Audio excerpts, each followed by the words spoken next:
Thank you for joining me. It is your book reviewer, Ebony Reddick, coming at you with an interview with the author. Today we have with us author Sheyvette Dinkens, which is originally from Liberal, Kansas, but currently calls Kansas City metro area her home.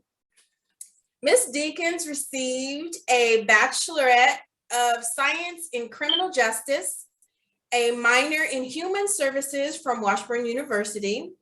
Additionally, Ms. Dinkens received a Master's of Business Administration from Baker University and a Master's in Secondary Education from Fort Hays University. Wow, that's a lot of education. Ms. Dinkens is a published author, community advocate, innovative thinker, doer, and an award-winning educator. She was the founder and executive director of a nonprofit organization, Women Empowerment. She then owned and operated a consulting firm for several years and currently works as a business facilitator in the Kansas City area at an urban high school. And she has created the first co-working space in a high school in the state of Kansas. Ms. Dinkens recently brought E-Ship Rising to Kansas City, Kansas to support entrepreneurship for youth that reside in Wyandotte County through a partnership with Royal Cohesive Network. Ms. Dinkens is currently on staff at Kansas City, Kansas Community College and Park University. Additionally, she has been a licensed addiction counselor for 15 years, and you can find her in the Hall of Fame at Seward County Community College, along with being part of Leadership Kansas. She is an avid reader and international traveler that embraces experience as she walks with purpose and faith. Wow, that was a mouthful. Thank you, Ms. Dinkens, for gracing us with your presence today. How are you? I am great. No, thank you for having me on your platform to share about my books and things to come. So I appreciate you for inviting me to just share. Thank you. So why you are here today? That's what we all want to know. Well, my friend has written a great book called Bruised but Not Broken. Yes, she is the author, and this is the physical copy of her book that I have read. And so that is why you are here today, so that we can talk about this great book. Would you like to give a little synopsis of what this book is about? Yeah, sure. So the book is about Blue. It's a coming of age story. So it talks about her being a young toddler up into her adult life, family of dysfunction, of all kinds of crazy things. She's a comedian, she's a realist, and she just walks you through a life that was filled with all kind of different barriers, and how she succeeded and got over those things with just a little bit of comedy and realness in her tone. Yes, I did have moments of laughter in this book. I did like how she was conveyed and how she talked. It was really kind of comical in some areas. I was like, oh, geez. So you said that this was a coming of age story. So your targeted age group, what would you say that would be? Like teens, preteens, young adolescent? So mature teens to adults, but kids now are more mature than probably before. So, certainly high school, but there are some middle school kids that probably what Blue has went through, they're going through now, and they can probably relate to a lot of her lifestyle, a lot of her circumstances. So I would say mature teen through adult. Okay. And given your educational background, which that was a long list, and congratulations on all of those accomplishments, including your work history, You didn't kind of go deeper into detail on the subjects in the book, kind of like the alcohol addiction. Was there a reason why you didn't dive more into that, given your educational and work history? So there's a sequel. So we had to leave something for the readers, right? Oh, okay, You okay. got introduced, and then you will learn more. But we couldn't give you everything at once, right? So Okay. now that folks Okay. have got a taste of some of those topics, once the sequel comes out, they will get even more. Mm, yes. So I loved Blue's character and how she relayed the events that were happening in her life. She's pretty spunky. Was describing Blue as an avid reader, an educational sponge, an intentional thing to get away from kind of the stigma of what some people think of when you have an addictive parent or an absent parent. So I think sometimes when youth don't have anywhere to go and they don't have access to things outside of their community, we know that if youth do not see or experience, they don't know, right? So Blue really took her life on a different adventure because she read, and that was her escape from her reality. And it was also a way for her to see what life was like other places, and be able to imagine where she could be when she was an adult. So really, it was kind of an escape and also an adventure and exploration. Okay, okay.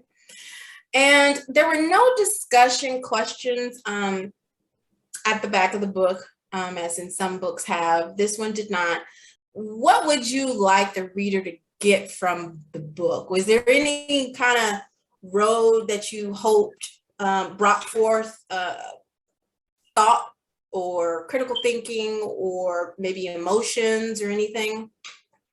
So I think most people can relate to Blue in some kind of way. And I think a lot of people that are going through things kind of feel like they're stuck. And so as people are reading the story and learning about Blue and going on these different road trips with her, seeing that there's coming, like she overcame so many things in a short period of time. So I think just relating to tragedy, relating to dysfunction, a lot of things happen to us in life that we cannot control. But it's all about how we react to those things and how we don't allow those things to be barriers. So I think the biggest thing was for the reader to be able to connect and know that a positive outcome is okay, and it's coming. You just kind of have to hold on. Okay. Okay. Um, what prompted you to want to write this book?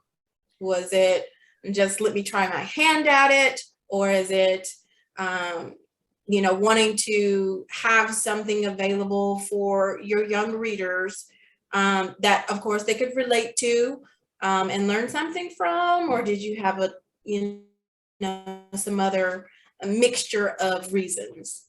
So author was not on my bucket list at all. Me and my mother had discussed writing a book together, and then she passed away. So that if you read the first, there's a tribute to her, because it was her idea. And I'm glad that I was able to accomplish it in her memory. But author was not something that I was interested in doing or thinking about ever doing. It was something that, me and my mother was going to do together, something that she dreamed about. And so I just kind of took it and ran with it. And so I'm very happy of the outcome. And I'm very happy about being able to also put a little bit of spice in some of those things that I learned from my mom in the book. So yeah, an author was not something that I was going to do. Second book was not something that I was going to do. But people loved the first one so much. There was so much more to tell that we couldn't get it all in one book, Right. So yeah, author just something that kind of randomly happened. Okay. How long did it take you to write the book? So it took about 2 years. Most of it was the editing and going back, the revisions. Easily it came out within 6 months to get everything in text, but it was going back, rereading, and I still reread it to go back and say, I think I should change that, or this needs to update. And then having other people read it, because, you know what you're trying to say, right? But is it really being relayed to the audience? So that was a big thing. The publication of it, I self-published, so that was pretty quick. The graphics were pretty quick. It was the revising and editing and draft after draft after draft, which took the most time. Okay. And what was your writing style? Was it pen to paper? Was it computer? Was it sticky notes all over the place? So actually, the book was recorded. So the stories were recorded, yes. Okay. And went back to text. So I think sometimes writing, you forget those details, and then when it's recorded, you can actually have those details, go back and review them, and then you have the emotion behind them to make sure as you're writing that you're getting those emotions into the text. So it was recording and then to text. Okay. So how was it listening to your story in your own voice? I mean, did that evoke some extra emotion or some extra like creativity? So I think, recording it, listening to it the first time or the second time was where you're just listening, right? The third time was kind of listening for understanding and details and description. And then after you played it after that, you're kind of like, yeah, that sounds about right. Okay, so with that, is there going to be an audiobook version? Oh my goodness. That is not in the plans. At this moment, but you never know, because author was not in the plans, book was not on the bucket list. So you never know, you never know. And, just what you discussing, there not being discussion questions, that may be something that another edit comes out and there's actually discussion questions with the first book or in the second one. So feedback is very important. I mean, again, you write and you have a story to share and you know that story, but then getting that feedback from the audience is also just as important. Yeah. Well, with your women empowerment, I was a part of that for a period of time. And being a part of that, I was in the section of the book club. So loved the books. And as you know, some of those book club meetings, we got real off topic. Way off topic. And so having those discussion questions can sometimes help book clubs keep on task. Because we were all over the place. Right. And sometimes the book was really kind of like the sidebar, is like the table topper. Right. So having those discussion questions can sometimes really kind of keep a book club on task, or give the reader a little bit more food for thought, or kind of let them know like where you were trying to go with this or what you wanted them to get out of it. So I love the discussion questions. So hopefully maybe you'll think about that maybe. I also think, sometimes the writer has a message that they're trying to get to the reader. And depending on the reader's perspective, that message may be received or not. And with those discussion questions, there can be a true connection between what is intended and then maybe what the impact actually is. Yeah, I totally agree. So you did mention self-publishing. So is that the way to go for upcoming authors? Do you have any like real pros or cons about that? I think it is, because I think publishers want to know that you're ready, that you got grit, and that you got a story, and you're willing to work hard. Unless you have like one of those Oprah moments or Ellen moments where you're able to share your book on a big platform, I think self-publishing is the way to go. For me, it wasn't a monetary thing. So that's why I went with self-publishing. I wasn't looking to make a big check on this story. I was really interested in impacting people. So I think self-publish is a good way to go. And then if you actually, a publisher takes you on, you'll get that support of maybe different graphics or promotional things or more editing. But I think it's always a good starting point to be able to have your product out there, to be able to share it. And with the capability of the internet right now, I mean, in Instagram, TikTok, I mean, it's really more prevalent to be able to get noticed through those platforms than what it was probably 5 or 10 years ago. And you probably have more control. I mean, you pretty much have sole control over like every aspect of it. You really don't have to cater to what someone else's ideal of what your book should be. Exactly. Exactly. So, you know, being able to do that, do self-publishing, you know, you get control of what you want your graphics to look like. You get control of how you want the voice of your characters to be. You get control of, you know, your tours. You know, I went on the 3-day tour when I released. So that was something that I was able to control, where I went and how long I spent on tour. Also, there's a lot of speaking engagement that I do throughout the year, and I also have autonomy over that. But again, with the publishing world, you have access to more. So, you know, publishers have more resources, they have more connections. And that's the great thing about publishing with the company, is that you have access to more. So even though social media and platforms can get you there, the publisher can take you to the next step. Okay. But you got to give them their cut. Exactly. That's in all things, right? Right. Are there any mistakes that you made in writing or publishing this book that you want to share or could share? I thought the last couple chapters were rushed. When I went back and read after publication, I felt like the last chapters were rushed. So if I could change things, I would probably have spent more time on the last 2 to 3 chapters. I also think that not having a lot of information led to another book, and being able to get more information or more surprise to the readers. But I also think the last couple chapters might have been rushed, and some great detail was probably left out of those last chapters. So I think if I went back to change anything, that is what I would have looked at the last couple chapters, what things I could have included or added or taken away to just make it a little bit more smooth ending. Okay. Well, we definitely want to know. Well, I want to know what happens next. I think I conveyed that to you personally. That like, look, what's happening with Blue? Like, what happened? I want to know. Well, so, the sequel is a super good juicy. There are new characters that are coming, girl, and the drama and tea is thick, honey. No English tea. No English tea. We get some good old robust tea. Dark roast, honey. Dark roast. All right. So as you said, there is another book coming in the works. So can you give us a little nugget of what's happening with Blue? Like, it's like what's going on with her that is going to pique our interest, whet our appetites? All right. So I'm just going to give you a little bit of description. The next title is Deceive but Not Destroyed. So we went from bruised, not broken, but not broken, to deceived but not destroyed.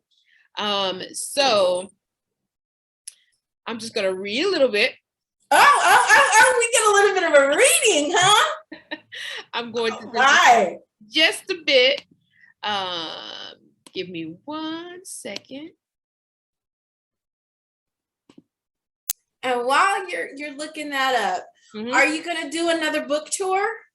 I do plan to do another tour because I think really, for me, it's been very beneficial for the folks that have been following me, right? So the folks that have been supporting me throughout the years, I think that in-person experience, that in-person reading, that in-person kind of description, I think my followers deserve those tours. Not just, you know, it's not about making money, whether or not I sell tons of books, but I think just the connection. Just like you said, the questions are quite important. I also believe that people want more, right?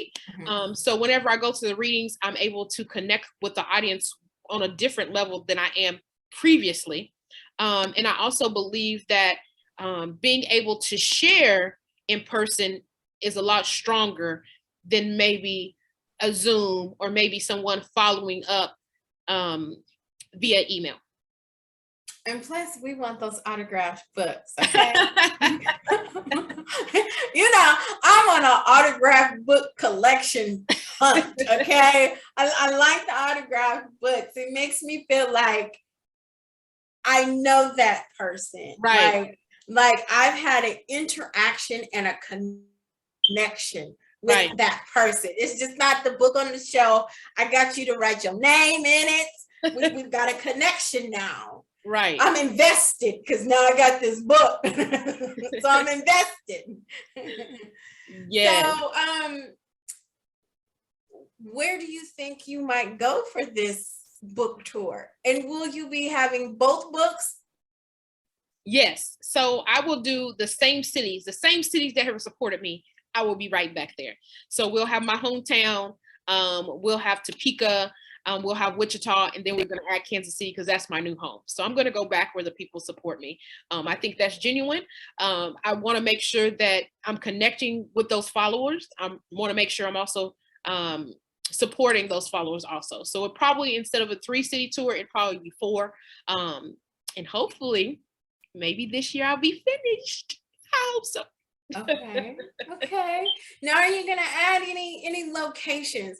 So if we get a enough people that say, hey, come to my city, come to my library, come to my bookstore, are you open to venture a little bit further out from your core supporters? Yes, I am. So if you get a group of girls, you come on through, let me know where you guys are located, and I'll come to you guys.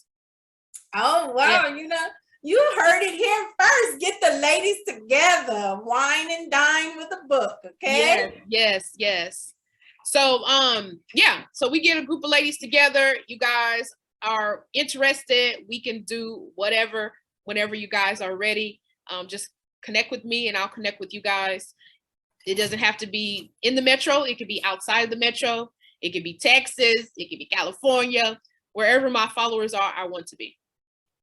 Road trip. Hey, books and wine always mix. And where can our viewers purchase your book? All right. So my book is available on Amazon, but you can go directly to my website, which is SheyvetteDinkens.com, to grab your copy, and some swag. So I got teas and I got books. Oh, we got swag. Yeah. We got swag. I didn't know we had swag. Mm-hmm. Oh, okay.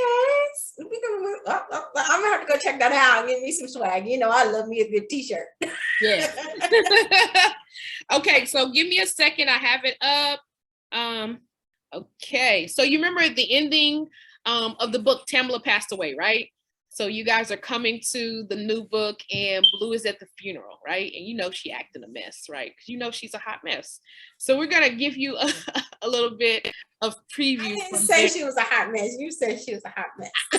I created Blue, so I know she's a hot mess, right? Okay. My mama always said people could read what I was thinking right on my face. I don't mean no disrespect. I just don't understand why people don't pay attention to details. I mean, here I am, raw with edges of grief in a hollowed out place where my mama used to be. And I managed to get my clothing put on. How are you going to run this place and come to work not matching? Details. Speaking of details, I need to keep moving so I can get everything just right before people start showing up. I pull my attention back to him. Not every decoration laid out is in front of me. I should know these details because I stayed here until 2 o'clock in the morning, making sure every detail was exactly how it should be. Did this look as I envisioned it at the lone hour? I think Mom would be proud. I also think, why is this man asking me if this is to my liking since I'm the one that pulled up and did all this? Boy, bye. My gaze floats down the center aisle of the chapel and stops abruptly at the altar. The cross. Mom would be ashamed of me thinking like this in God's house. Get it together, Blue. I notice an awkward silence has fallen. I look around considering what is missing for a minute. This music is going to be playing, right? Yes, Miss Blue, the minister confirms over his shoulder as he walks off. Pretty soon, his tacky tie and mismatched dress shirt was hidden under his robe. I think, how did that man's wife let him out the house dressed like that? She needs her black card revoked. Oh, well, Blue, get back to work. I reprimanded myself as I put down my bags to get back to work. I pull photos of mom and the other adornments and get to work. Maybe later I will have time to grieve, but now I got to get moving. As I am finishing up my task, seeing to the details, the music kicks on and I'm overwhelmed by my mom's favorite song. He could not talk about his family when his family was all he got. Everything I went through, you were standing by my side, and now you're going to be with me for the long ride. I grab my empty bags and hurry out to the car. I toss the bags in the back and notice cars are starting to pull up. I notice these folks will soon be swarming with questions, comments, and observations, and all manner of wanting something. Being nosy, that's why they all here. I have to get myself together in a few minutes, gather my thoughts so I can make quick work of returning to the chapel and heading to the bathroom. Yes, yes, yes, yes. I can't So wait. Blue is at the funeral, getting things prepared, and this tacky pastor is coming up here looking rough, asking her questions like he didn't know that she was there getting the funeral ready, and she like, look here, I'm talking crazy in the Lord's house. Let me go back outside. Right. Yes, I'm here for it. I cannot wait to find out what happens next. As I said, this current book, Bruised but Not Broken, it is entertaining. It will have you laughing. It will give you some food for thought. It will have you, well, it should have you with a little bit of emotion on what she's going through. You can relate. And yes, it does give you hope. Yeah. Hope Totally. for a better outcome. You're probably going to go through some things in life. I mean, we all do. And having that hope and that faith that you'll get through it and something better is on the other side. So if you do not have a copy of this book, you need to go get it so that you can read it, so that when the next one comes out, you are going to be ready for all that juiciness. Right. Exactly. Sip the real tea. Sip the real tea. Okay, so I'm going to do a little surprise of rapid fire questions. You are not prepared for this. It's nothing invasive. It's just some get to know Miss Sheyvette. So, if you could be any character in a book, what character would you be outside of your own book? Oh, my favorite book is A Piece of Cake by Cupcake Brown. So I would be Cupcake Brown. If y'all ain't read that book, it's bad, and she bad. And so yes, Cupcake Brown. That's who it would be. Okay, Cupcake Brown. Okay, might go along with the tea. I don't know. What are you currently reading? I believe the book is called The Fugitive. I think that's the current book. Yeah. Okay. And when this book you created came out, what was the reaction or response from your family, friends? So some people thought they was in the book, right? Okay. Some people could wonder why they wasn't in the book, but I think most of all people were just proud. Yeah. Okay. And if you had to do it all over again, would you? Writing this book? Of course. Yeah. Okay. And what advice do you have for upcoming authors, people thinking about being an author? What would you tell them to inspire them or dissuade them? Maybe, I don't know. I mean, what would you tell them? I would really encourage, everybody has a story, right? And we connect with each other through our stories. And when you can share those stories on a wider platform, it's just something really impactful, something really inspirational. It's moving to be able to share our stories, right? Everybody has a story. Everybody has a book in them, right? Mm-hmm. I think some people are afraid to share what the stories are. And I think other people are just nervous about the process. So I would just say, jump out there and hope that the parachute works. Okay. And have you given your book to any of the young people that you have encountered? And if so, have they told you how it has affected them? Yes. Young people, I've seen young people in tears. I actually have a book that I pass around to young people, and I let them borrow it, and then they write their names and their thoughts. So I have this, this traveling, like Sisters Traveling Pants. I have this traveling book of one of the first copies that I had. One of the most impactful things, I think, is the dysfunction in the family and trying to feel like you're secure. Because, initially there was the murder in the beginning of the book. Ooh, did I tell somebody? Yeah. And so many kids have lost people right in front of them, right? They were there, And so how do you overcome that? Sharing siblings or sibling rivalry is big, especially when people remarry and then there's new children. So those two things probably were the biggest things that the youth have said, oh my goodness, I can relate to those things. Oh yeah, them siblings. Blue cracked me up. I was like, oh, Blue, come on.